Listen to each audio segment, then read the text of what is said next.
Okay, so this is Freelance Dog Training's introduction to owning a puppy. There's going to be a lot of knowledge and advice, professional advice that is, not any of this growl at your puppy while he's eating his food so he knows that you're the dominant one. But I'm here to give you some in-depth and comprehensive knowledge on what to do with that new little creature you have in your home. Allie, get off my bed. Allie, off. No. Off. Allie, off. There's no sheets on the bed right now. Allie, come. Okay, good girl. So if you're bringing home a brand new puppy straight out of the oven, usually they're about 8 weeks old. Between the ages of 6 to 16 weeks is their most critical period for learning because their experiences have lasting impacts, which just essentially means that their lessons are resistant to change from then on. The most important thing to do with your puppy is socialization. Don't worry about sit, stay, and all that type of obedient. No, Allie, get off the bed. There's no sheets. Okay, no lands. You guys are a mess right now. So don't focus too much on basic obedience. Focus on socialization as your training sessions. And by socialization, I mean introducing the dog to the world around it. So socialization doesn't only include dogs, but it includes people of all types and all types of scenarios and situations. For dog-to-dog socialization, finding a puppy playtime is an excellent opportunity. A lot of places like Petco and PetSmart offer puppy playtimes.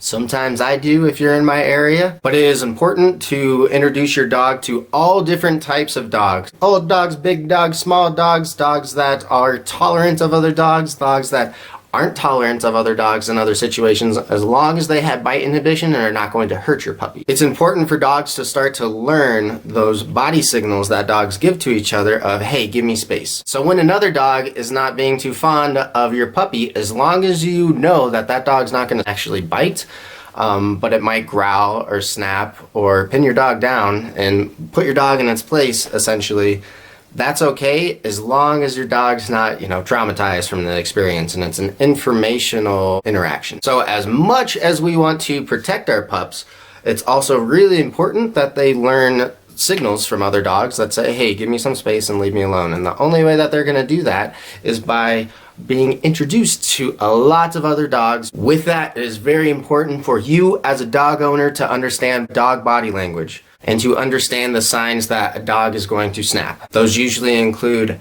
stiff posture, wide eyes, then of course growling and showing teeth. And it is very important to note that a tail wag doesn't necessarily always mean happy. It usually means that the dog is paying attention to you. I've been almost attacked by a lot of dogs that were wagging their tail at me. Additionally, it's really important to find your dog some solid playmates that they really get along with. This is just like having a kid that has a group of friends.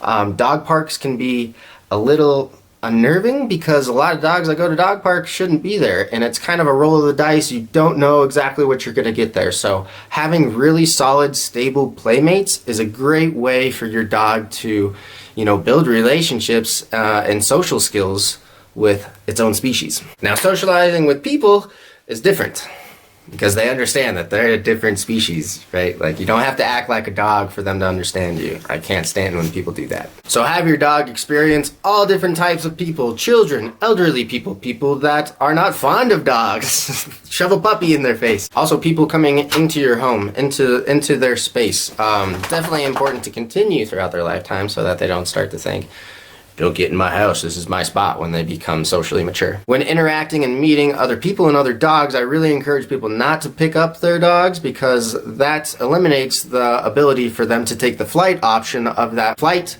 fight, or freeze. So you don't want to force your dog into, completely shutting down when they meet new people because they can't go anywhere, or actually snapping at them. If they're uncomfortable and they decide to leave the situation, you want to encourage that. That's a good choice. If you want to help them through those situations that you can see that they're uncomfortable in, give them some treats or some other highly motivating thing while they're interacting with that person so that they can pair those new people and those new situations with something pleasant and rewarding. So, socializing with other living things that they're going to interact with throughout their life, like people, dogs, and even other pets like cats, turtles. I don't know, I thought turtles right away, but you might have a turtle that you want your dog to be friends with. But socialization involves showing them everything about the world that they live in. So introduce them to swimming, baths, going to the vet office without getting shots or something bad all the time, crowded spaces, car rides, and being left alone. Which is a segue into my next point of habituation, which just means getting your dog used to certain things that they might be uncomfortable with. And one of those is being left alone. And a great way to teach your dog that it's okay to be left alone is crate training. Some people aren't the biggest fans of crates, and I could understand that, but as a professional, I'm telling you that it's a good idea. And it can be a positive thing for a lot of dogs because they can view it as like their den or their safe space. The main reason it's so important is because there might be a situation that you run into the future where you have to crate your dog. And that's probably not the time that you want to teach your dog, hey, go in this cage and be calm. Crate training can also build up independence, which is so important for a dog to understand. I kind of like when my dogs are shadows and follow me around, but I don't like when they lose their minds when I leave them alone, and that's something called separation anxiety, and that can get really bad in some cases. So it's important to teach them from a young age that it's okay to be by themselves. And crate training can be an excellent opportunity to teach that. But when you let them out of a crate, make sure that they are not whining or barking or anything of that nature, because then that's reinforcing them doing that to get out. So when you start crate training, leave them in that for about 10-15 minutes to start off with, and then increase that duration, but make sure you are only letting them out when they're acting appropriately. Another great way to instill independence is to leave them in other rooms by themselves. Make sure you puppy-proof it first so that they're not going crazy. And you can even leave them a toy or a ball in there, and then gradually increase the amount of time that they're in that room by themselves, but only let them out when they're acting appropriately. So don't let them out when they are barking or scratching at the door, because that's just going to reinforce that behavior, right? So get them used to it at a young age. Also, get them used to muzzles. Same idea. There might be a stressful situation that they go through later in their life, and you don't want to add on to that stress by putting a muzzle on their face for the first time. So get them conditioned to a muzzle and used to it. You also want to habituate them to being handled. One form of handling is vet checks. Mess with their ears, their paws, their tails, their teeth, so that they're used to having all those things touched, so that, yeah, when they go to a vet and it's already a scary situation and somebody grabs their tail or messes with their nails, they're not gonna turn around and bite because they're like, nobody does that and I'm already worried about you. Another form of handling your puppy that can actually teach them to trust you is putting them in the supine position, which is just laying them on their back and kind of holding them there, massaging them, and letting them back up after they've been calm for a while. So don't let them up when they've been kind of struggling to get out of that position. You want them to relax, and then they can get out of it. It's an uncomfortable position that puts them in a state of vulnerability, and you're showing them that nothing bad is happening because I'm here for you. I got you, little one. Don't you worry about a thing. Another segue about trust. It's really important to actually have your dog experience small states of stress and to overcome that, because we don't want to raise a puppy that is constantly sheltered. Kind of like if you have a child that was never introduced to any stressful situations, and then later on in life when they get a big boy or big girl job and they have a tough boss, they're probably not set up for success. So having them experience small amounts of stress and then having them mostly figure it out on their own, you can help them out in small little ways, but make sure it's them overcoming that stressful scenario, and that helps them build confidence. You want a confident dog. You don't want a dog that's scared of the world, always looking to you to protect them. However, dogs do go through what is called a fear period, and sometimes they go through 2 of them. But usually the first one is between 8 and 11 weeks, and that is just a period of time that they're a little bit timid about the world and they're a little bit unsure about what's all happening around them. So when they're in this state, it's important to not reinforce fear. If you notice that they're being timid or fearful, don't, coddle them and take them out of the situation immediately, but don't press on any more pressure or stress. And then once they seem to overcome it, get them out of the situation and don't reintroduce that same situation for a few weeks. And when you do, make sure that it's set up for success and that you are their advocate and you can help them through it. But beware of the fear period, because it is in that critical stage of learning, and if they have a really bad experience and they react in a fearful way, and that somehow gets reinforced by either taking them out of the situation or they get away from it and then never see it again until 2 or 3 years into their life, That's when bad things happen. When situations do go awry, like say a dog is a little bit too forceful about its play, or even snaps or bites your puppy, as long as you're ensuring that the environment's safe around them,